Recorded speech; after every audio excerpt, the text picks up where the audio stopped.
Good morning বন্ধুরা, সবাই তোমরা কেমন আছো? আশা করি তোমরা সবাই ভালো আছো।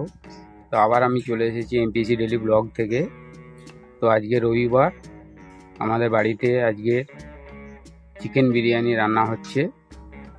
তো বিরিয়ানি কিভাবে বানাচ্ছে সেটা আমি তোমাদের দেখালাম না। তো বিরিয়ানির জন্য কি কি লাগছে সেগুলোই আমি তোমাদের দেখাবো, আর তারপর বিরিয়ানি কমপ্লিট হয়ে গেলে তোমাদেরকে দেখাবো। তো তার আগে আমার চ্যানেলে যদি তোমরা নতুন হও, চ্যানেলটিকে তাড়াতাড়ি সাবস্ক্রাইব করে দিও আর লাইক কমেন্ট শেয়ার করে দিও। বিরিয়ানির জন্য মাংস লাগবে, তাই আমরা বাজার থেকে মাংসটা কিনে নিয়ে এলাম। আদা রসুন ছাড়িয়ে আমরা কমপ্লিট করেছি। এটা আমরা মিক্সার গ্রাইন্ডারে পেস্ট করে নেব। পেঁয়াজটা আমাদের কাটা হয়ে গেছে।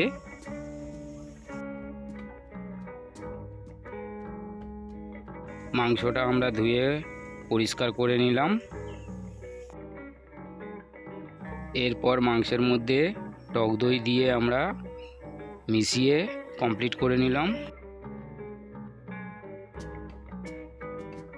বিরিয়ানির জন্য আমাদের ভাতটা রান্না করা পুরো কমপ্লিট হয়ে গেছে।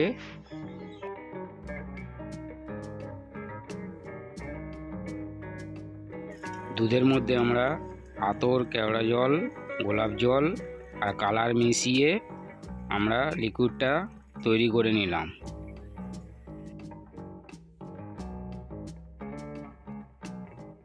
বিরিয়ানির জন্য আমাদের আলুটা ভাজা হয়ে গেছে। মাংসটা আমাদের কষা হচ্ছে। মাংসটা আমাদের কষা কমপ্লিট হয়ে গেছে।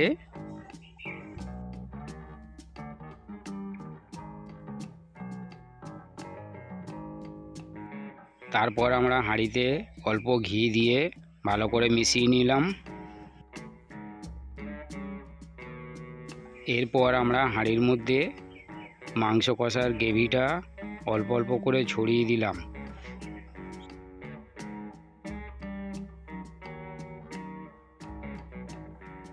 তারপর প্রথম লেয়ারে আমরা কিছুটা হাঁড়ির মধ্যে ভাত দিয়ে দিলাম। এরপর ভাতের লেয়ার সাজিয়ে আমরা অল্প করে মাংসটা দিয়ে দিলাম। তারপর ভাতের উপরে মাংস আর আলুগুলো ভালো করে আমরা সাজিয়ে দিলাম।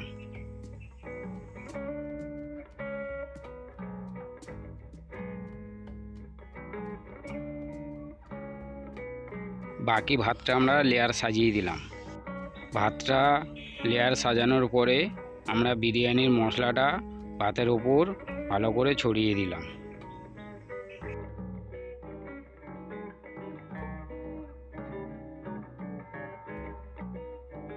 এরপর দুধ দিয়ে যে কালার লিকুইডটা আমরা তৈরি করেছিলাম সেই লিকুইডটা ভাতের উপরে অল্প অল্প করে ছড়িয়ে দিলাম।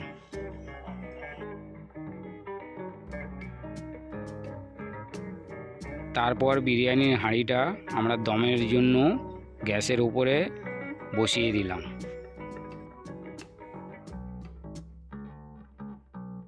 দেখুন, রেস্টুরেন্টের মতো পারফেক্ট চিকেন বিরিয়ানি আমাদের পুরোপুরি রেডি হয়ে গেছে। এখন পরিবেশন করার অপেক্ষা।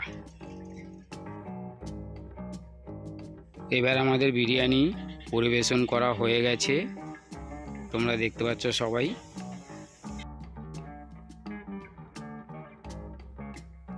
আর ভিডিওটা যদি তোমাদের ভালো লাগে, লাইক কমেন্ট শেয়ার সাবস্ক্রাইব করে দিও, সাথে বেল আইকন প্রেস করে দিও। নেক্সট ভিডিওতে তোমাদের সঙ্গে দেখা হবে।